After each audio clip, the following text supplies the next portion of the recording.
오늘은 뉴마켓 새로운 기회에 김명선 저자님을 모시고 이야기를 나눠보도록 하겠습니다. 저자님 안녕하세요. 안녕하세요. 네, 처음 뵙겠습니다. 셀프 소개 한번 부탁드리겠습니다. 네, 안녕하세요. 저는 현재 칸소스 자산운용에서 일하고 있는 8년차 펀드 매니저 김명선입니다. 네, 펀드 매니저세요? 네. 네. 그럼 직접 돈을 굴리시는 거네요? 네, 맞아요. 그런데 이거 되게 작은 큰 거 굴리는 거 아니신가요? 네, 맞습니다. 되게 결단력 있게 하시는 거죠? 네, 일할 때는 이런 모습은 아닙니다. 진짜? 네. 네, 그러시군요. 네. 이번에 그러면은 메타버스부터 ESG까지 6가지 메가 트렌드를 정리해 주신 네. 뉴마켓 새로운 기회 이 책을 쓰셨는데 어떤 계기로 이 책을 쓰게 되신 건지 궁금해요. 제가 사실 이 책을 쓰기 전에 이제 네. 외부 플랫폼에 기고문을 자주 올렸었어요. 그 기고문의 주제가 이런 트렌드가 될 수 있는 산업에 대한 그런 기고문이었는데 그런 기고문을 올리다가 이제 좋은 기회가 생겨서 이렇게 책을 쓰게 되었는데요. 네.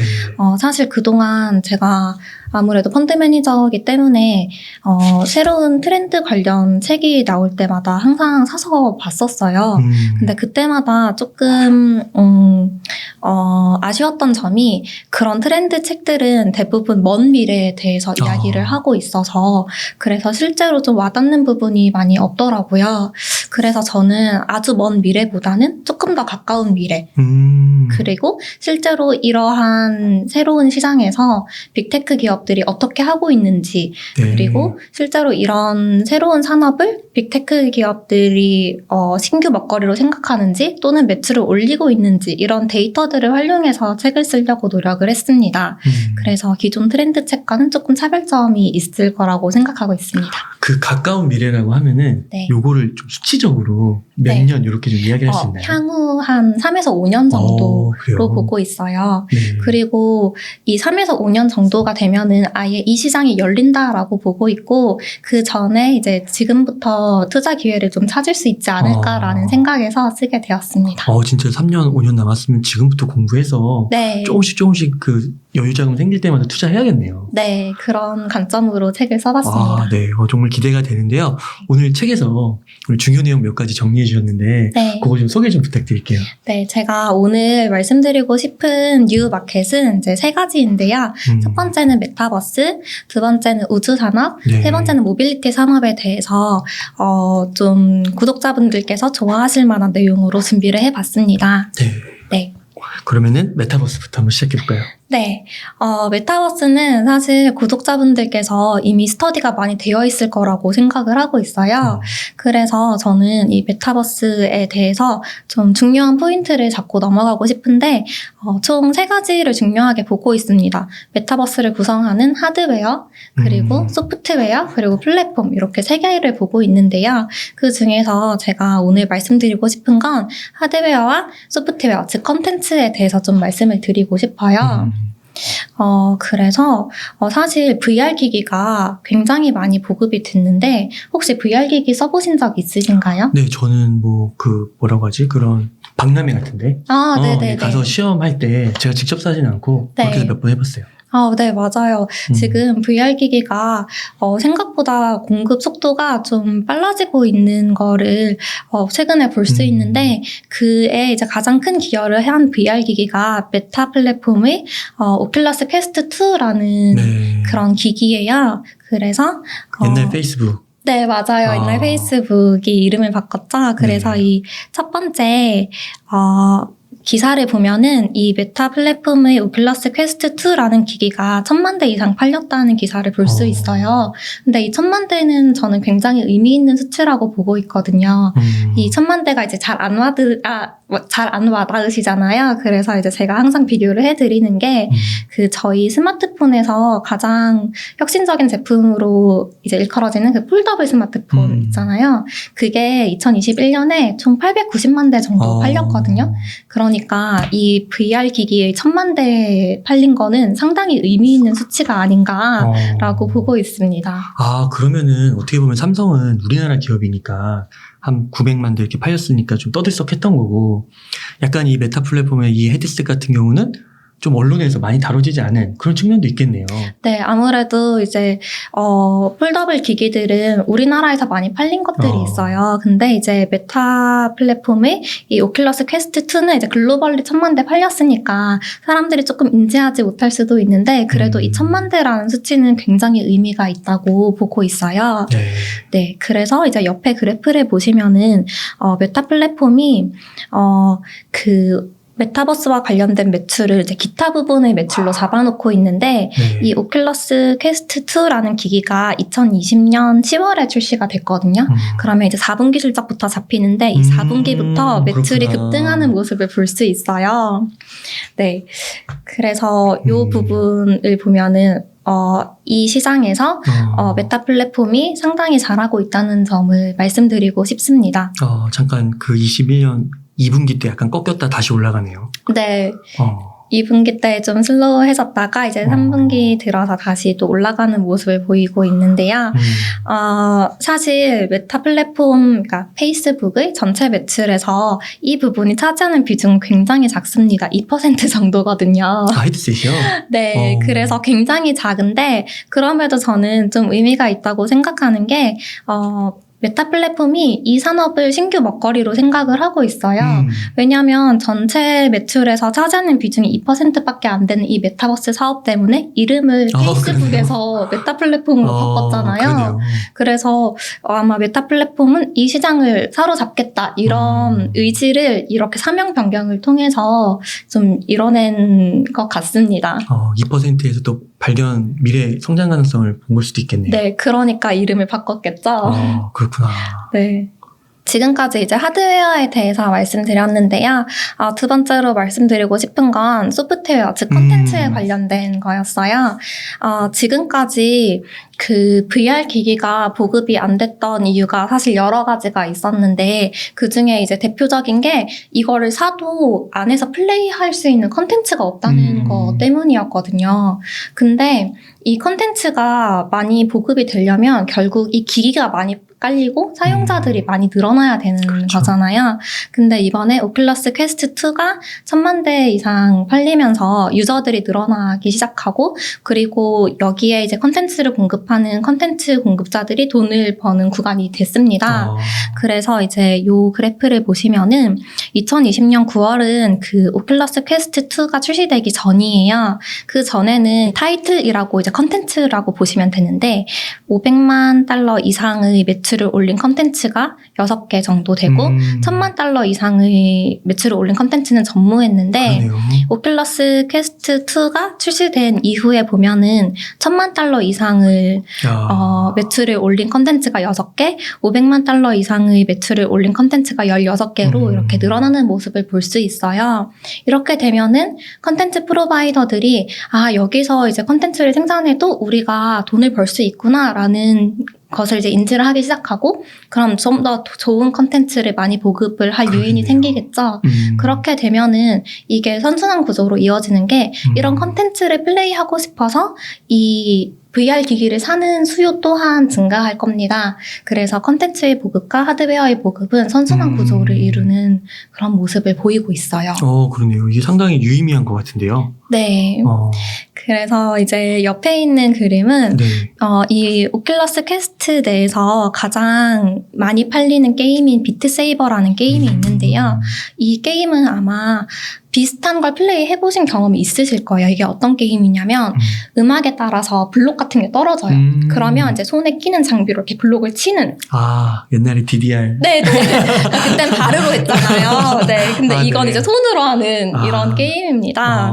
네, 이게 이제 제일 잘 팔리는 게임인데 이 비트 세이버의 카피, 그러니까 이 비트 세이버 하나 그러니까 개수의 누적 판매량을 보면은 오큘러스 퀘스트 2 출시 전에는 이제 200만 카피가 팔렸었어요. 네. 근데 출시하고 나서 바로 2배 증가한 400만 와. 카피가 팔렸고 또 이 안에서 곡을 살 수 있거든요.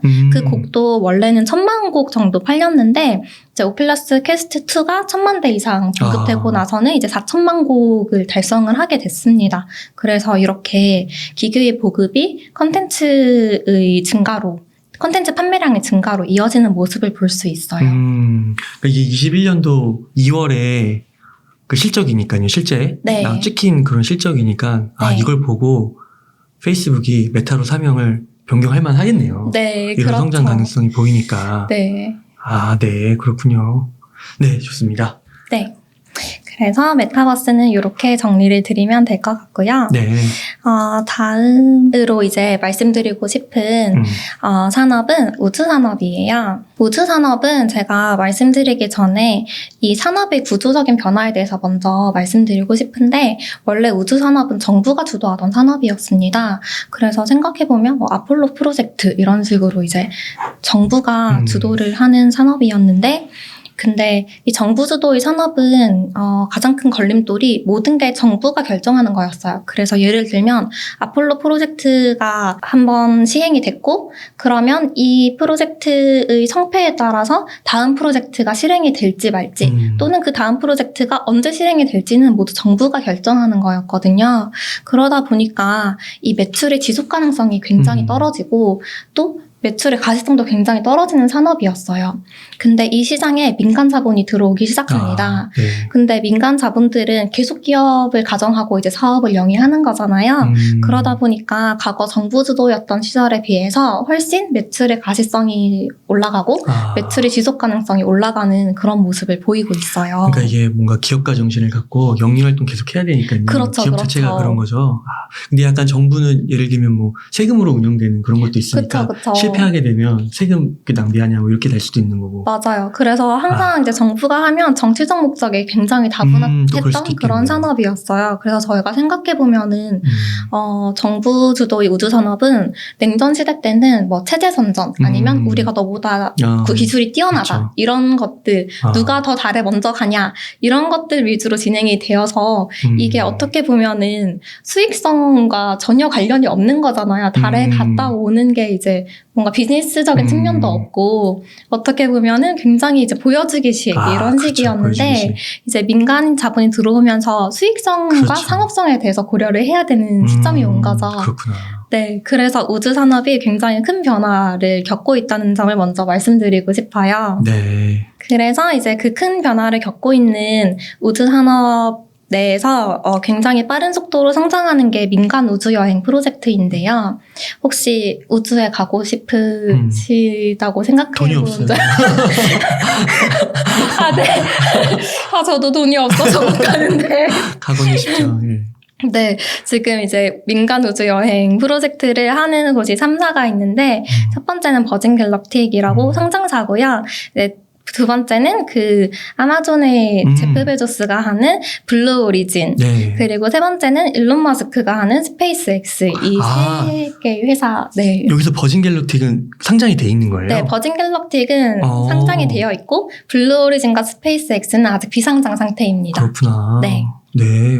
버진 갤럭틱 그러면은 투자를 할 수 있는 거네요? 네, 투자를 한다면? 할 수 있어요. 그렇구나.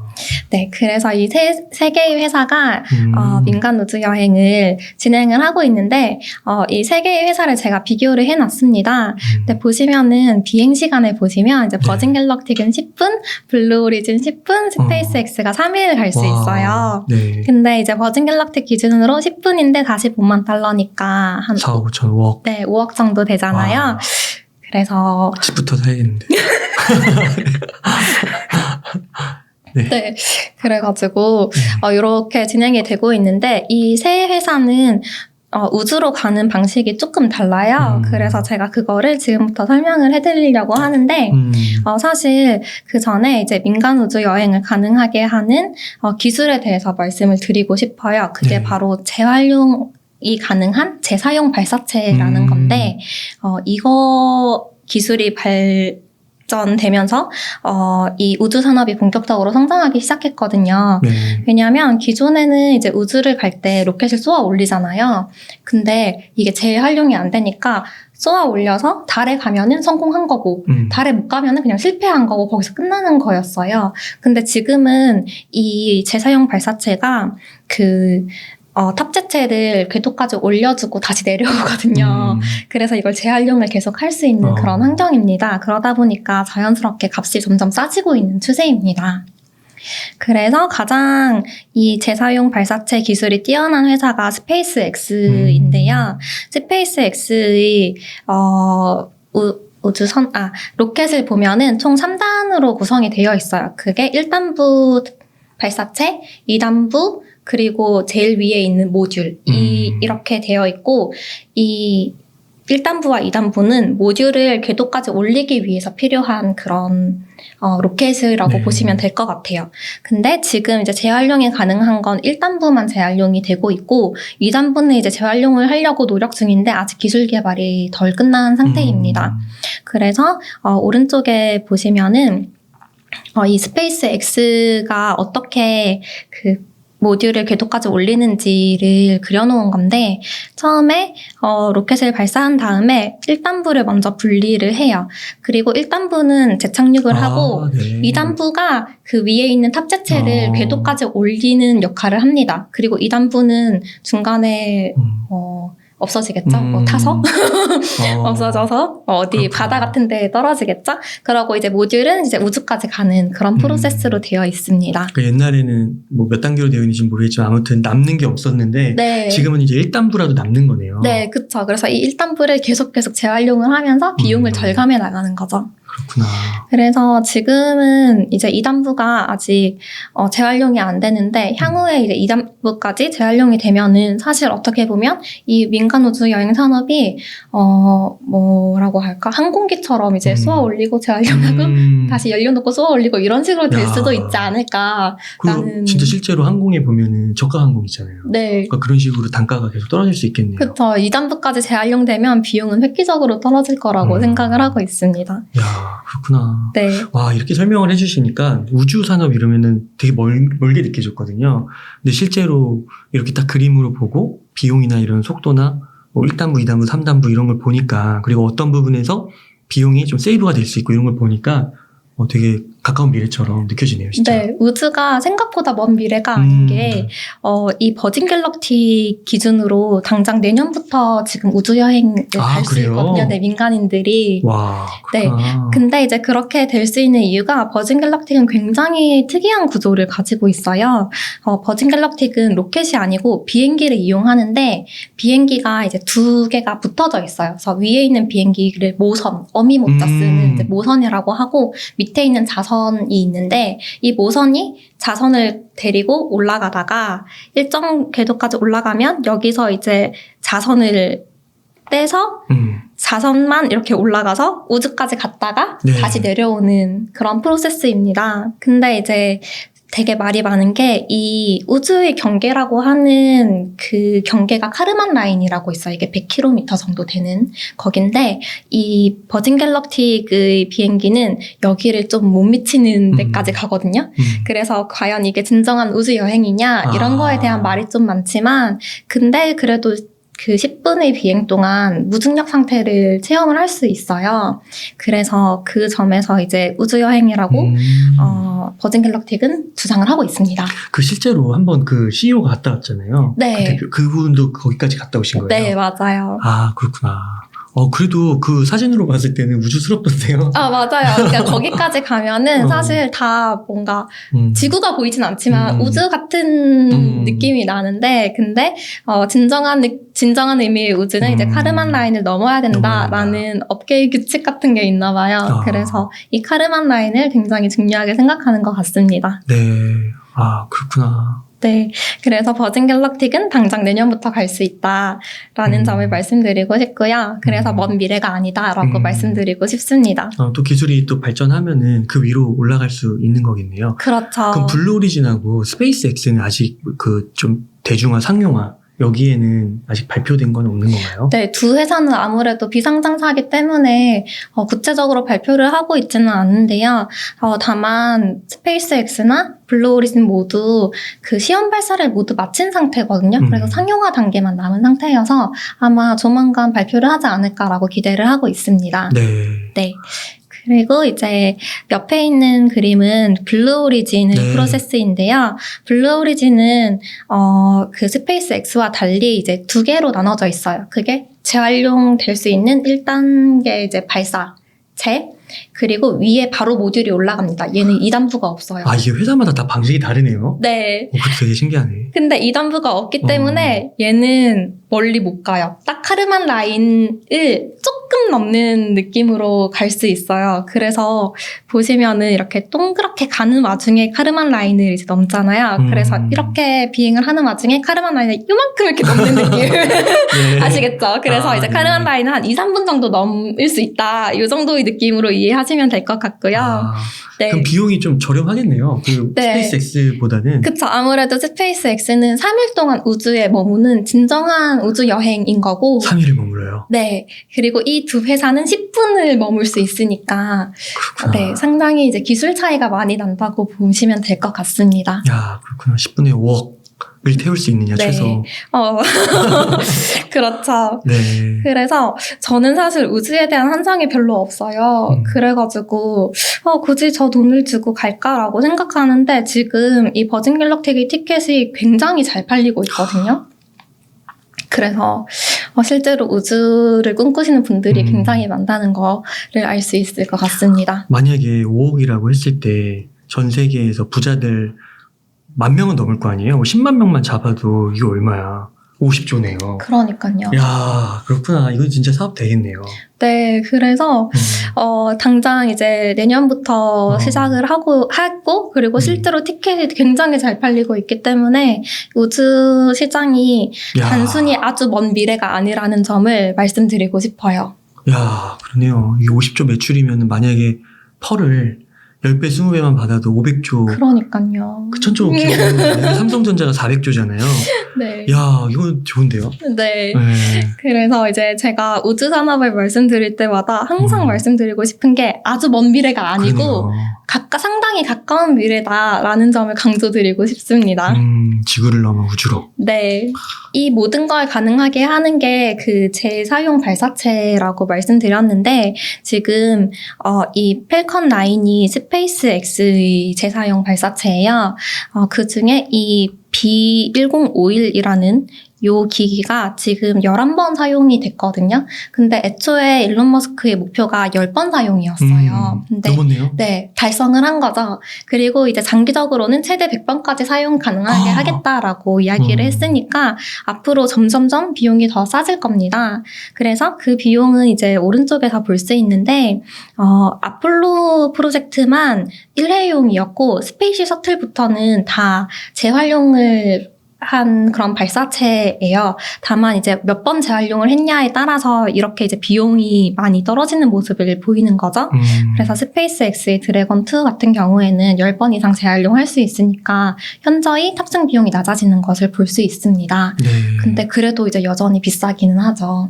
근데 향후 이제 2단부까지도 재활용이 된다면 그리고 또 이 발사체가 100번 재활용이 된다면 훨씬 더 비용이 저렴해지지 않을까라고 기대하고 있어요. 네. 와, 그 기술의 또 향상 속도는 또 뭐 예전에 그 CPU 그런 속도 엄청나게 2배씩 뭐 10년이 지났나요? 네네네. 5년이 된가 뭐 그런 거 있잖아요. 네네네. 그런 무어의 것처럼. 법칙 이거. 무어의 네. 법칙. 맞아요. 그런 것처럼 또 될 수도 있겠네요. 네. 와. 그래서 상당히 가까이 와 있다는 점 꼭 강조드리고 싶습니다. 앞서서 3년에서 5년에 가까운 미래를 상정해 주셨는데, 네. 그럴 것 같습니다. 당장 내년부터 갈 수 있다. 그러네요. 야. 그리고 이제 다음으로 말씀드리고 싶은 뉴 마켓은 모빌리티 마켓인데요. 네, 여기서는 제가 전기차랑 자율주행차 두 가지를 말씀드리고 싶어요. 전기차에 대해서 이제 사람들이 이제는 어느 정도 다 인정을 하기 시작하신 것 같아요. 전기차로의 전환에 대해서 의문을 가지신 분들은 요즘은 별로 없으신 그쵸. 것 같아요. 네. 그래서 이제 저는 이 전기차에서 말씀드리고 싶은 건 전기차로의 전환은 선택이 아닌 필수라고 말씀드리고 싶은 게 바로 이 첫 번째 표 때문인데요. 전 세계 내연기관 자동차 판매 금지 시점을 적어놓은 표인데 현재 이제 여러 나라들이 내연기관 자동차를 판매 금지하는 시점을 정하고 있어요. 네. 그게 2025년부터 2040년까지 몰려 있거든요. 근데 지금 글로벌 자동차 시장을 보시면은 중국이 30% 정도 차지를 하고 있고 미국이 10% 정도 차지를 하고 있고 독일, 영국, 프랑스 합쳐서 10% 정도 차지를 하고 있거든요. 네. 근데 이들이 보면은 다 이제 내연기관차를 판매를 금지하고 있는 나라들입니다. 미국 같은 경우는 이제 캘리포니아만 금지인데 향후 이제 정책에 따라서 이제 바뀔 수 있을 것 같고 나머지 나라들은 이제 내연기관차를 2030년, 35년, 40년에 판매를 금지하고 있는데 이렇게 되면은 거의 글로벌 자동차 시장의 40% 정도가 그러네요. 이제 없어지는 거잖아요. 그러니까 글로벌 완성차 업체들은 어쩔 수 없이 전기차로 전환을 할 수밖에 없는 그런 상황에 직면해 있는 거죠. 와, 진짜 불과 2035년 미국 네. 저 때면은 진짜 불과 한 10년, 15년 남았는데 뭐 주가가 그거보다 더 앞서서 반영하니까 그러겠네요. 그리고 실제로 요즘에 길거리에 나가보면은 전기차 되게 많은 것 같아요. 맞아요. 확실히 많이 늘었어요. 그래서 지금 현재 글로벌 전기차 침투율이 2021년 기준으로 10% 정도로 추정이 되고 있거든요. 아, 벌써 10%예요? 네, 그래서 보급 속도가 상당히 빠르고 사람들이 중국이 과연 전기차로 전환을 할 것인가에 대해서 굉장히 많은 의문을 품고 있는데 이 옆에 그래프 보시면은 중국 같은 경우에는 지금 2021년 12월 기준으로 침투율이 20% 정도 되고 있어요. 벌써요? 굉장히 빠른 속도로 되고 있습니다. 그러니까 이게 내연기관 전기차를 다 100으로 뒀을 때 네. 20%가 전기차라는 거잖아요. 네, 20%가 전기차가 와. 팔렸다는 거죠. 그렇구나. 그래서 굉장히 빠른 속도로 친환경차가 팔리고 있는 거고 이제 시장에서 예상하기에는 중국은 2035년보다 더 일찍 그 내연기관차가 안 팔리는 시대가 올 것 같다고 예상할 정도로 중국이 지금 속도가 굉장히 빠릅니다. 그럴 것 같아요. 왜냐면은 그런 것도 있고 만약에 차를 35년에 만약 금지시킨다고 하면 35년은 안 살 거 아니에요. 그렇죠. 34년에도 안 사고 그렇죠. 한 최소 5년은 타야 되지 않을까요? 맞아요. 그리고 지금 또 중국이 보조금을 아주 빵빵하게 뿌리고 있기 때문에 지금 사면은 이제 이득이라는 생각에 너도 많이 사시는 것 같아요. 야, 그렇구나. 이 네. 모빌리티는 진짜 전기차와 자율주행. 자율주행? 자율주행도 그런가요? 네. 자율주행 제가 이제 조금 이따가 말씀드릴 텐데 네. 지금 전기차 시장은 이렇게 핫하고 앞으로도 더 이제 침투를 많이 해야 되니까 성장할 여력이 남아있다는 점을 말씀드리고 싶습니다. 네. 전기차가 하면 빠질 수 없는 게 테슬라인데요. 그렇죠. 사실 타 완성차 업체들이 이제 너도나도 전기차 시장에 뛰어들다 보니까 테슬라의 경쟁력에 대해서 많은 분들이 좀 의심을 하기 시작하신 것 같아요. 근데 저는 이제 이 두 그래프로 테슬라가 여전히 경쟁 우위에 있다는 점을 말씀드리고 싶은데 그게 이제 첫 번째 그래프는 매출 총이익률 현황이에요. 테슬라 같은 경우에는 2021년 기준으로 매출 총이익률이 25% 정도 되는데 타 완성차 업체들을 보면은 굉장히 낮은 수준이에요. 그리고 이제 추이를 보면은 타 완성차 업체들은 내연기관차에서 전기차로 전환하는 시점에 계속 매출 총이익률이 줄어드는 모습을 보이고 있거든요. 근데 이제 테슬라 같은 경우에는 이미 규모의 경제를 어느 정도 달성해 놨기 때문에 매출 총이익률이 계속 올라가는 모습을 볼 수 있어요. 그래서 테슬라가 여전히 전기차를 잘 만들고 싸게 만들 수 있다는 점을 말씀드리고 싶어요. 그렇구나. 그러니까 이게 어떻게 보면 내연기관 그거에 대한 게 없잖아요, 아예. 네. 근데 내연기관이 거의 0으로 가는 거잖아요, 그 가치가. 네. 아, 그러니까 저렇게 될 수 있는 거구나. 혹시 현대기아차는 없나요? 매출 총이익률? 네. 현대기아차는 제가 따로 적지 않았는데요. 아마 저 10 언저리 네, 정도 그 되지 정도 않을까? 된다고 보시면 될 것 같습니다. 그렇구나. 테슬라가 독보적이네요. 네, 독보적이고 네. 그리고 이제 사람들이 여기에 대해서 공격하는 포인트가 테슬라가 그 자동차 사업부에 크레딧이라고 그 탄소 크레딧으로 벌어들이는 수익이 있어요. 네. 그것 때문에 이제 높게 나오는 거 아니냐라고 이야기를 해서 이제 여기에 크레딧을 제외한 자동차 사업부의 매출 총이익률을 이제 따로 떼놨는데요. 그 전에 이제 자동차 사업부만 먼저 보시면은 29%로 상당히 높아요. 테슬라가 밑에 태양광 사업부가 있거든요. 태양광 사업부를 떼고 자동차만 봤을 때 29% 정도 되고, 그리고 크레딧을 제외한 자동차 사업부도 26%예요. 오히려 더 높거든요. 네. 그렇기 때문에 타 완성차 업체들보다 훨씬 더 저렴하게 만들 수 있다는 점을 강조드리고 싶어요. 이 저렴하게 만들 수 있다는 점은 장기적으로 봤을 때 어떤 의미냐면 경쟁이 심화되더라도 가격을 확 낮출 수도 있고 아니면 이렇게 벌어들인 돈으로 추가 투자를 할 수도 있고 다양한 쪽에 이제 투자를 할 수 있기 때문에 항상 경쟁 우위에 있을 수 있다는 점을 말씀드리고 싶고 또 이제 한 가지 말씀드리고 싶은 게 캐파의 차이인데요. 테슬라 같은 경우는 2023년 기준으로 총 205만 대 되는 캐파를 가지고 있어요.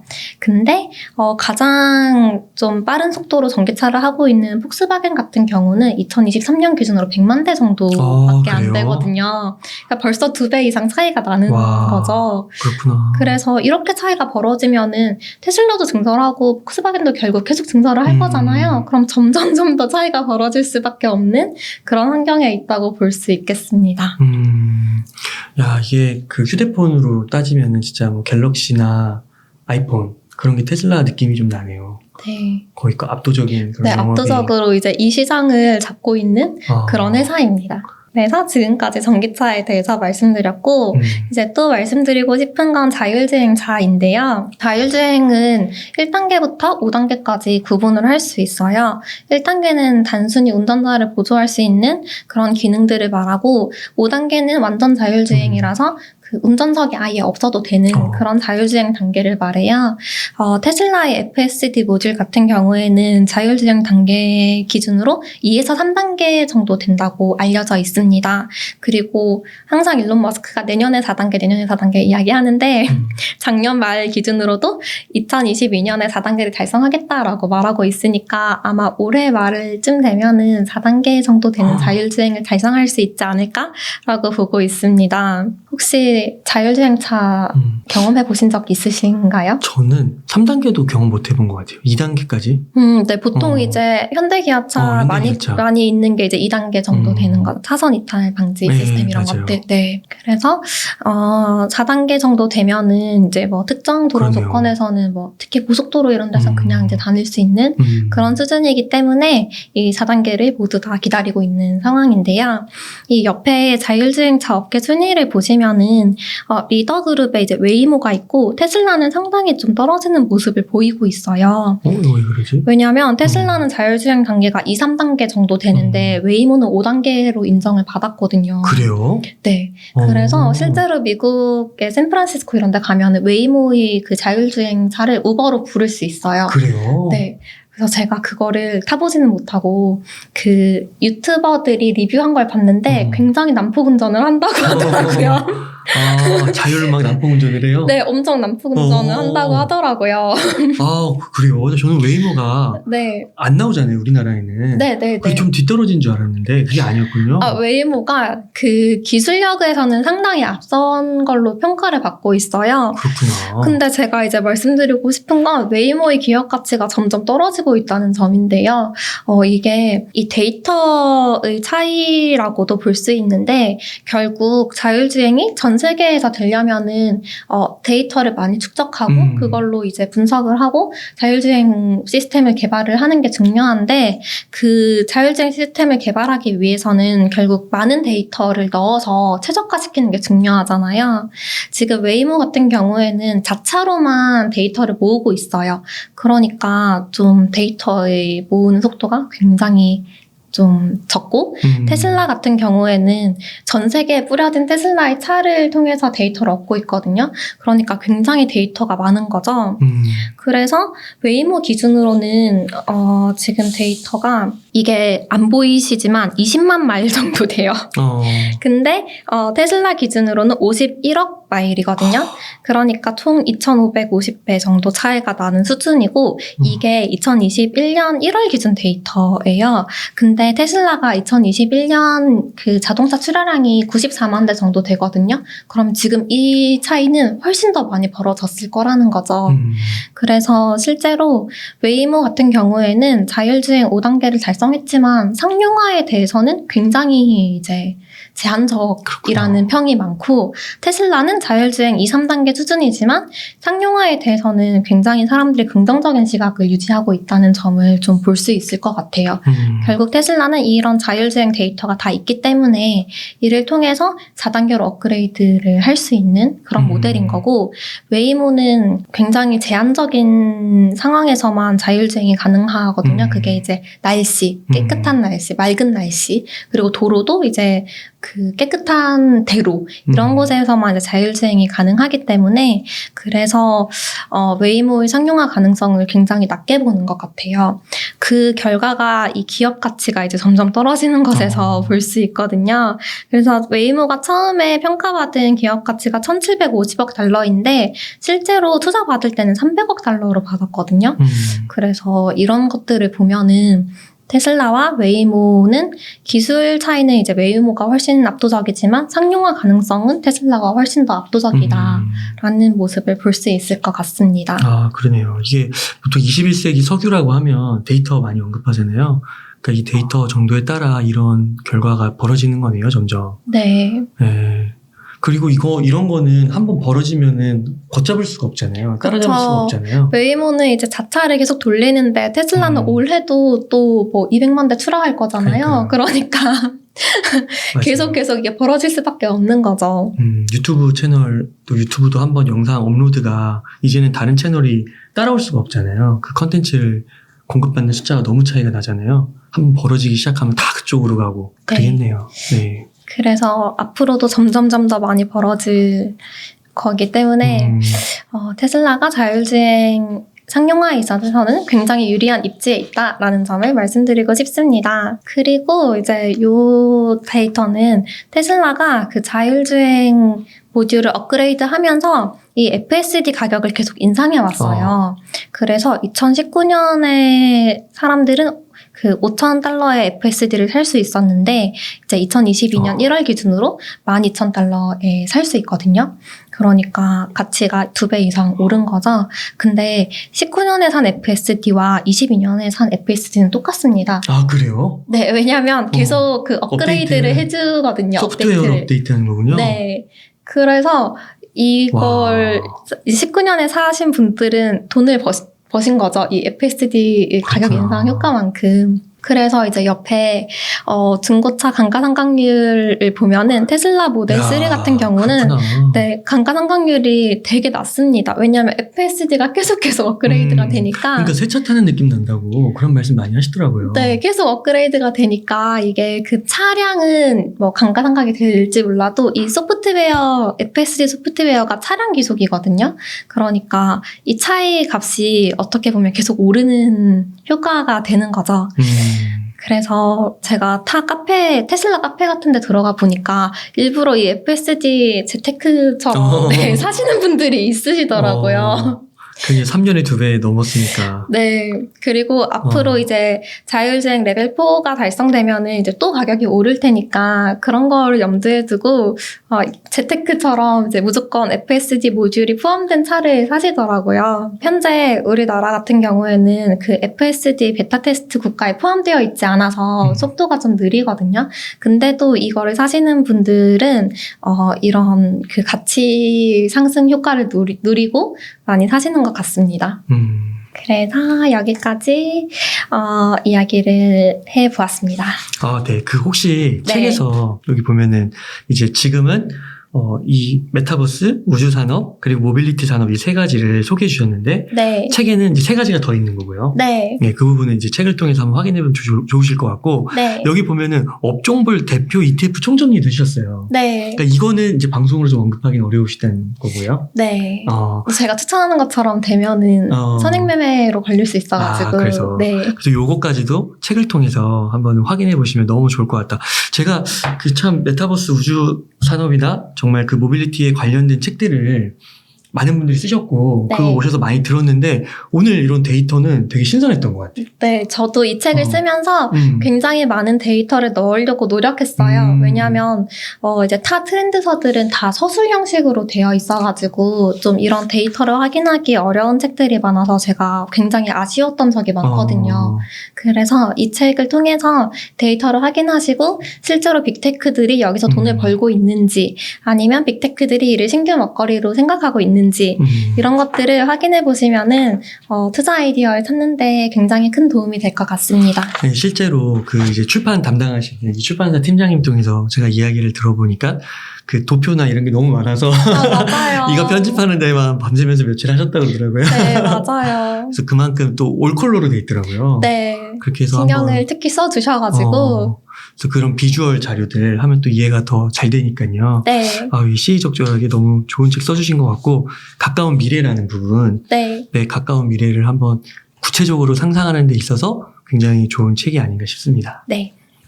예, 저자님, 그러면은 혹시 뭐 오늘 이 시청하시는 분들에게 끝으로 한 말씀 부탁드릴까요? 끝으로 말씀드리자면, 네. 이 책에 굉장히 많은 내용을 간결하게 담으려고 노력을 했는데요. 이 책을 통해서 많은 분들이 이 뉴마켓이 생각보다 가까운 미래다라는 점을 인지해 주셨으면 좋을 것 같고, 또 투자 아이디어를 많이 얻을 수 있었으면 좋겠습니다. 네.